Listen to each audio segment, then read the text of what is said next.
Assalamualaikum warahmatullahi wabarakatuh. Kami dari kelompok 9 akan memaparkan materi mengenai investasi jangka panjang.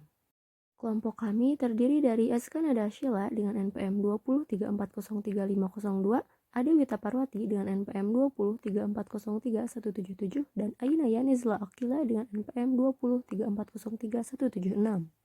Materi yang akan dibahas diantaranya yang pertama, pengertian investasi jangka panjang, yang kedua, investasi dalam saham, yang ketiga, pembelian stok, yang keempat, pembukuan dividen, yang kelima, penjualan stok, yang keenam, exchange of stock, dan yang ketujuh, investment untuk penguasaan perusahaan. Pengertian investasi jangka panjang. Apa itu investasi jangka panjang?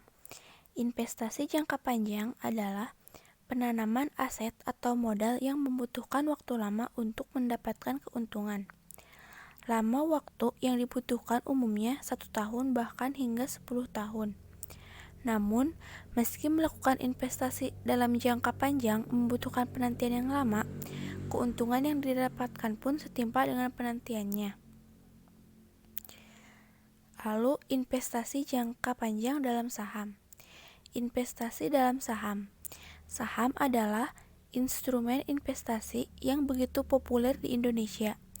Mengapa saham merupakan investasi jangka panjang? Suatu perusahaan selalu membagikan dividen kepada para pemegang saham atau penanaman modal setiap tahunnya. Dengan berinvestasi dalam jangka panjang di sebuah perusahaan, maka Anda bisa mendapatkan keuntungan tetap setiap tahun. Semakin besar nilai investasi Anda, maka semakin besar keuntungan yang Anda bisa dapatkan dari dividen tersebut. Metode pencatatan investasi dalam saham. Jika persentase pemilikan kurang dari 20%, metode pencatatan dengan metode nilai wajar atau fair value method. Investasi dalam saham tersedia untuk dijual. Investasi dalam saham untuk diperdagangkan. Persentase pemilikan 20% sampai 50%. Metode pencatatan dengan metode ekuitas atau equity method. Persentase pemilikan lebih dari 50%. Metode pencatatan dibuat laporan keuangan yang dikonsolidasikan untuk kedua perusahaan itu. Selanjutnya, pembelian stok. Untuk memberikan gambaran mengenai akuntansi untuk investasi jangka panjang dalam saham dengan menggunakan metode harga perolehan. Dimisalkan pada tanggal 5 Maret 2001, PT Merapi membeli 5.000 lembar saham PT Muria dengan harga 14 per lembar sebagai investasi jangka panjang. Biaya komisi perantara dalam transaksi tersebut adalah 400 saham PT Muria sebanyak 5.000 lembar yang dibeli oleh PT Merapi tersebut mencerminkan 2% dari keseluruhan saham PT Muria yang beredar. Jurnal untuk mencatat pembelian saham adalah sebagai berikut.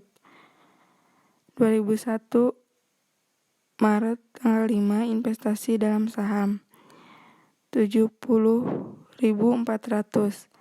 Kas 70.400 untuk mencatat pembelian 5.000 lembar saham PT Muria 14 ditambah komisi perantara 400. Selanjutnya, pembukuan dividen. Dalam metode equity, dividen tunai atau dividen dalam bentuk kekayaan lain yang diterima dicatat sebagai pengurangan atas rekening investasinya. Untuk materi yang kelima yaitu penjualan stok. Apabila investasi jangka panjang dalam saham yang pencatatannya diselenggarakan dengan metode harga perolehan dijual, maka selisih antara jumlah hasil penjualan dengan harga perolehan saham yang harus dijual dicatat sebagai laba atau rugi. Laba atau rugi tersebut dilaporkan dalam laporan rugi laba. Sedangkan dengan metode equity dalam akuntansi, investasi jangka panjang harus digunakan apabila investor mempunyai pengaruh yang cukup besar terhadap perusahaan penerbit saham. Dalam metode equity, saham yang dibeli sebagai investasi jangka panjang dicatat sebesar harga perolehannya, seperti halnya dalam metode harga perolehan. Adapun perbedaan antara keduanya, yaitu bahwa investor yang menggunakan metode equity memperhitungkan laba bersih yang diperoleh perusahaan penerbit saham dalam rekening investasinya, dan dividen yang diterima dari perusahaan penerbit investasi dipandang sebagai pengurangan atas investasinya. Untuk pembahasan materi yang keenam yaitu exchange of stock. Pasar modal atau capital market merupakan pasar untuk berbagai instrumen keuangan jangka panjang yang bisa diperjualbelikan, baik surat utang atau obligasi, equities atau saham, reksadana, instrumen derivatif maupun instrumen lainnya. Pasar modal merupakan sarana pendanaan bagi perusahaan maupun institusi lain, misalnya pemerintah, dan sebagai sarana bagi kegiatan berinvestasi. Dengan demikian, pasar modal memfasilitasi berbagai sarana dan prasarana kegiatan jual beli dan kegiatan terkait lainnya.